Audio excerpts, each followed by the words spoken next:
Hey, it's Dan, and welcome to my series on leading remote teams, where I discuss 10 specific aspects of how you as a leader may better manage and lead remote teams.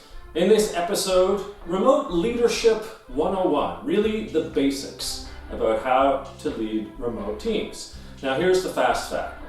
If people haven't worked from home before, they're going to be a bit freaked out for many different reasons. First of all, they don't really know what they're doing. How do they access their, friends? What are they absolutely up to? It's different. They're used to going into work. They're used to commuting. They're used to ultimately having an idea of how their day operates. And now they're working from home. And they may not have ever done this before, or occasionally. So they might be a wee bit freaked out.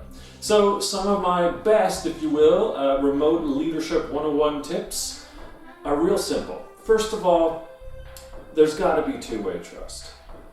Just because you may not have led people before in terms of being remote workers doesn't mean that you need to immediately start distrusting them.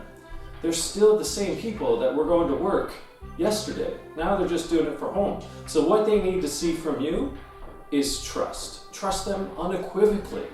And in return, if you do that, I admit to you that they will trust you more because they may not be seeing you as much, but given that you're giving them that trust from a distance, they will look up to you and behoove them to give you that trust.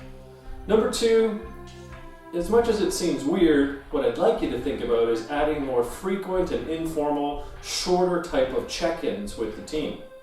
Now that could be huddles, 10-minute huddles that start each day or every other day. That could be little uses of technology like a text or an email, or maybe a DM or an IM that just says, hey, how you doing? What's up? Can I help you? Those are really powerful words. Can I help you? And if you do that frequently as opposed to sort of like once a week, then what happens is the trust builds and that individual employee knows that you're there for them.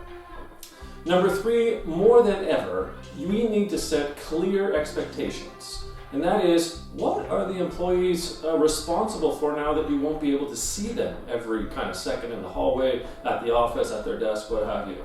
So if you're crystal clear with what you expect of them in terms of deliverables, in terms of how it is that they're supposed to be operating, it's going to go a long way indeed, again, back to that trust statement there. Humor, can you have a little fun? Okay, COVID-19 and the pandemic is no fun right now, but ultimately we need to have a little more fun in our lives. Otherwise, people are going to be anxious and nervous and stressed and going to be miserable. So what can you do to have a little more fun, albeit from a remote perspective? Could you maybe share crazy memes out there? Appropriate and politically sensitive ones, obviously. Could you maybe tell some jokes? Could you get people to sort of share some of their humor that they're kind of getting into? And when you're exchanging communications with your team, try to infuse a little bit of humor there as well. It's going to go a long, long way for you. Share what you're up to. So no one really wants to know that the leader is all clandestine and kind of secretly moving around their home or wherever it is that they're working from without really knowing what they're up to. Be open. Say what you're doing. Say you went for a walk. Say you went to the beach. That's okay, right? We're not completely all quarantined into our homes. So can you just let people know what you're up to? Be human. Say, I'm going to take the afternoon off. Or say in an email or a conference call or what have you, this is what I'm up to right now. This is what I'm up to this week. The more that you're transparent and open, it relieves stress with the teammates that are out there working on their own potentially for the first time at home. What about an online community? Not everything can be synchronous. You can't bump into each other in the hallways anymore. You can't have the water cooler chats, if you will.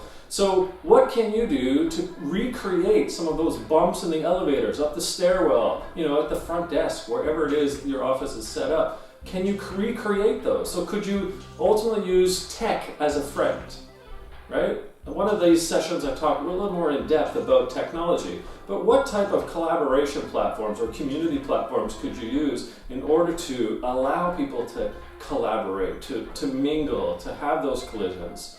And remember, in this day and age, yes, face-to-face is so important, but in this case, with the COVID-19 outbreak and the pandemic, you've got to make technology your friend. So there's no hiding and escaping from it. It's for you, so embrace it.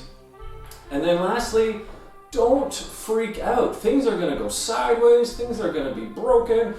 Someone's not going to be understanding how they get online, or someone may not be able to realize that it's important that they get this particular deliverable done because they've been so used to you being over their desk or being able to walk up to them and say, hey, how's it going?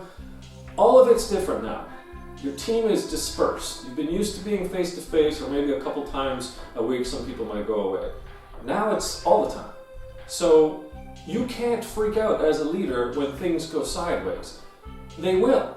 Trust me. So what you need to employ, as we'll talk about later, is empathy, patience, kindness, consideration. If you don't, they're going to freak out, the employees. And what happens then? Disengagement, not going to get their deliverables done somewhat obviously, and panic. And we don't want any of that. So from a Remote Leadership 101 Basics perspective, think of it this way.